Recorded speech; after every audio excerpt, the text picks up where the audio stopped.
মনুরা গাইজরা আমার মনটা অনেক খারাপ।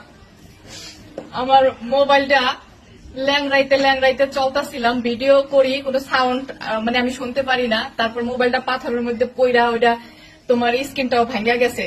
তো গতকাল রাত থেকে দেখি যে সিম কার্ডও চলতেছে না। পরে যখন দোকানে আসছি, ওরা সিম কার্ডটা চেঞ্জ করে নতুন আরেকটা সিম কার্ড আমাকে দিছে। দেওয়ার পর ওরা বলতে ওটা লাগাইছে, এখন দেখে যে সিম কার্ডের যে পয়েন্ট ওইটাই নষ্ট হয়ে গেছে। আমি বলতেছে তোমার মাস্ট বি ফোন কেনা লাগবে। আমি চাইছিলাম যে ল্যাংরাই খোলাই আরো 5-6টা মাস চলি, তারপর কিনবো না। এখানে আমি এমন একটা ফ্যাসাদে পড়ছি, বুঝছো কি করবো। আমার নতুন মোবাইল কেনাই লাগবে। আমার বুকটা একদম ঝাড়পড় হয়ে যেতেছে। মানে এখন এই ফোনটাই, সেম ফোনটাই আমি যে ফোনটা দিয়ে ভিডিও করতেছি, ওই ফোনটাই যেটা। তো মানে এটা হলো আপডেটটা।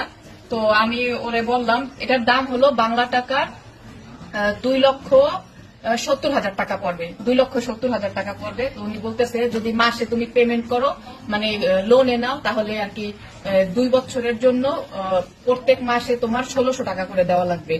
মানে 16,000 টাকা করে মান্থলি মানে কিস্তি দিতে হবে।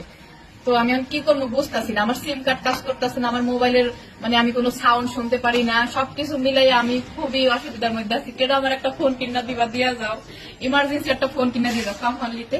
এই ফোনটা এটা যেটা আছে এটার দাম হয়েছে এটা বর্তমানে, কিন্তু আমি যেটা নিব সেমটাই, কিন্তু এটার জায়গা থাকবে হুরমিকে প্লাস 512. মানে 512 Ja. মানে 512 GB, 512 GB Gigabyte. Gigabyte, sorry 512 gigabyte. আর এটা হলো 200 এটা দেন Den är 256. আর এটা আছে হলো 256 গিগাবাইট। তো আমি হলো ডাবল নেবো, যেহেতু আমি ব্লগিং করি, তো আমার অনেক জায়গা দরকার হয় এবং ভিডিও টিডিও তোমরা জানো, ব্লগ যারা করে তাদের অনেক ভিডিও টিডিও মেক করতে হয়। So I am very upset. আমার মনটা খুবই খারাপ। আমার এখন মাস্ট বি ফোন আমার কিনতেই হবে।